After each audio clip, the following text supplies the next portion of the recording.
We are going to take you to Gaza now. Asya Mathkour is a Canadian-Palestinian woman who has lived there since 2014 and has two very young children. Thank you for joining us on the program today. How are you making out? Barely, to be honest. It's really scary. We've evacuated 5 times already, and there's no place safe at all. Can you tell us about the day this all happened? What was it like for you and your two young children? We woke up in the morning. We grabbed anything on our way, belongings, passports, and my daughter was actually asleep in their PJs. I grabbed them. We got in our cars, and then we left directly to my parents' house, more in the city, in the heart of the city. I can just feel the stress emanating from you right now. Have you been able to sleep? Have you had a chance to take a breath? We're barely sleeping, to be honest. As much as we can. There's bombs every now and then, and also it's so hard with my 5-year-old son and 2-year-old daughter. She's grabbing onto me all the time, and my son is also screaming. He peed himself.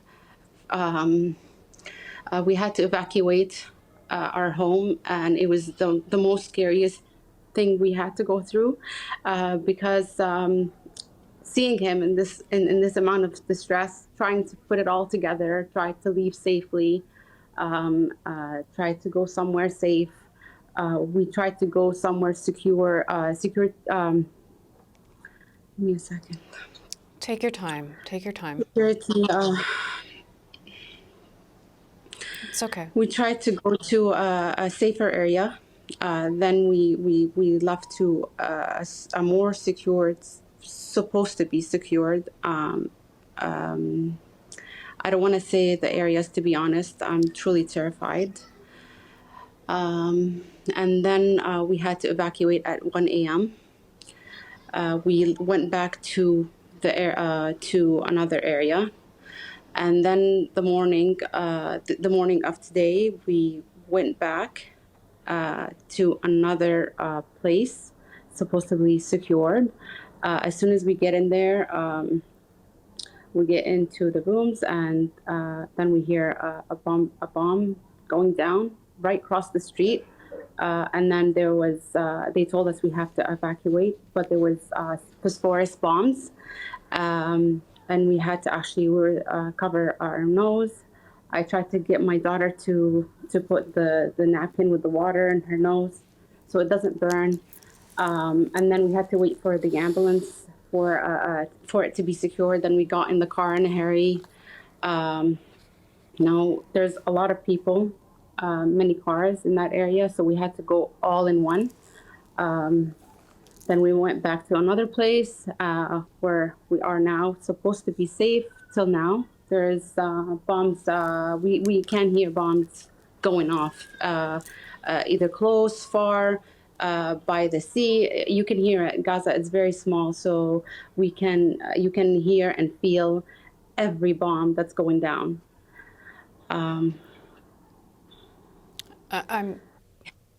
I'm so sorry what you are going through. 5 times had to evacuate. You're trying to get out. You are a dual citizen, correct? Yes, we tried to get out. I had a friend who was in the borders between Egypt and Gaza, and then there was a bomb going down. I called her to see how she was, and she told me we were on the bus and we got hit. And then we had to leave. They told us to go back home, and she told me every part of her family, each one, they went on their own, and they don't. I don't know what happened to them, to be honest, but they didn't leave Gaza. Right now, there's no way we can leave Gaza. We have no idea how the Canadian government. Nobody has reached out to us. We've been trying to reach out to them, to the Canadian government. And to know what's next. How can we be safe? There's no secure place to go to.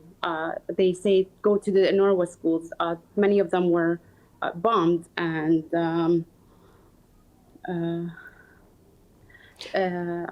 we are just waiting, to be honest, to be heard, to be seen, as Canadians, and for sure as Palestinians as well. There, you can go to the hospitals and see all the people are civilians, children. My neighborhood, it's all destroyed. The whole neighborhood. People I know have lost their homes, and I mean, it's surprising for an area like this to be hit. I know many people have lost their homes. They don't have anywhere else to go. Is your home gone as well? It's demolished. It's not destroyed completely, but you cannot live in it. It's not livable. And also, we had to leave. We also had to leave. We stayed. Now, we stayed in the house. We were hiding. We went through a very tough night.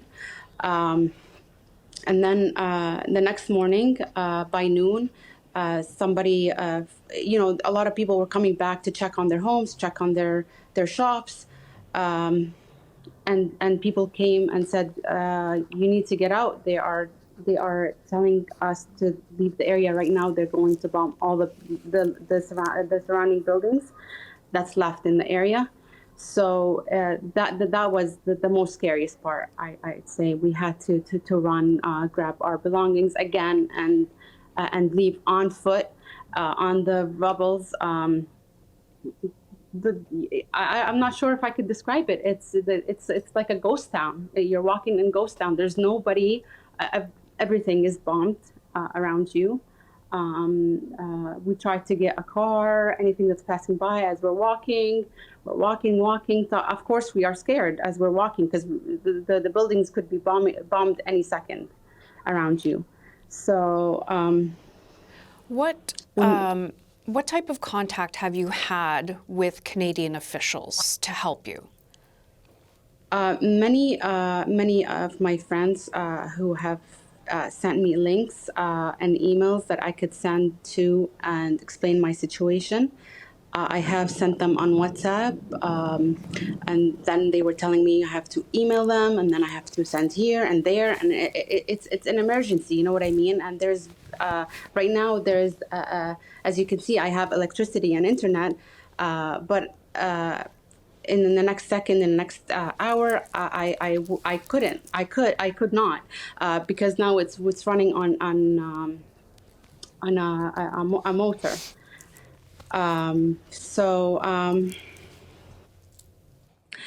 Back to what I was saying. I've reached out. I sent the pictures that I took of me, my kids, the passport. I just only emailed. I haven't heard from nobody. Nobody has contacted me officially. Nobody has sent anything. Zero plan on what to do next. Zero plan on what's going on. What should we do? What should we do as Canadians? And mind you, I've talked to other Canadian families here. 2 families that consist of 7 Canadians from different neighborhoods, and both their homes is demolished, and they're seeking safety in their either families in other areas. And I've asked them, did anybody reach out to you? Did you reach anyone?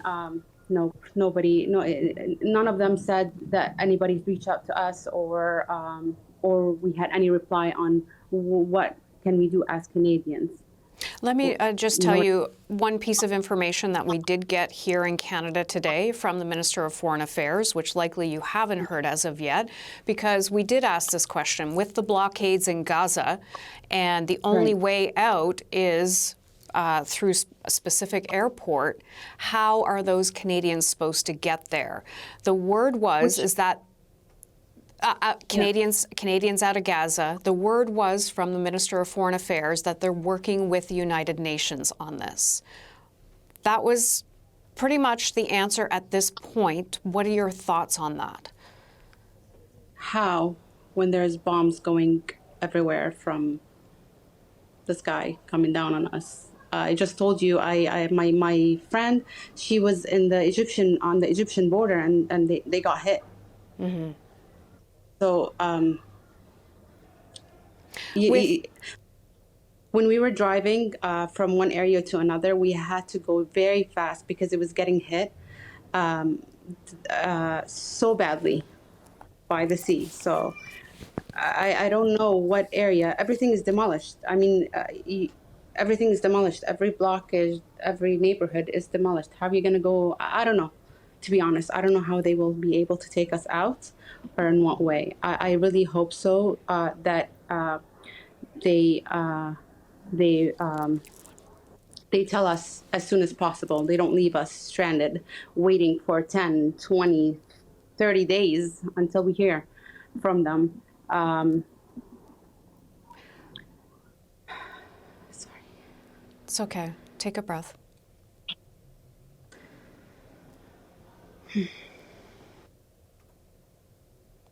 I can't imagine what you're going through.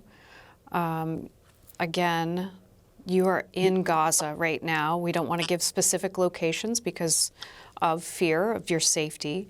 With the news that there's a potential for a ground invasion, I don't know if you're hearing that. Maybe we can just listen for a sec. Oh, no, they stopped. No, these are sea warships. They keep firing from the sea.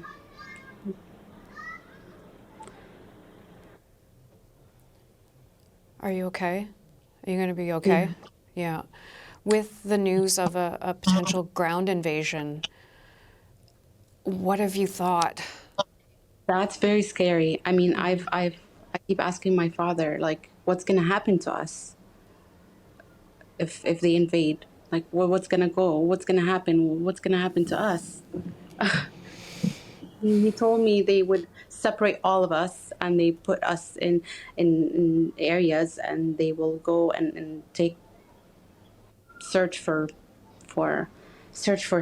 people or for things. I don't know. And then after what? We don't know. Nobody knows. Like, we could right now get a call and they will tell us to leave. I got a call about like 3 hours ago to leave where my own house. But again, people yet from that area, they were stuck in the basement of the buildings and they didn't get out. And a lot of people were murdered. A lot of people were injured.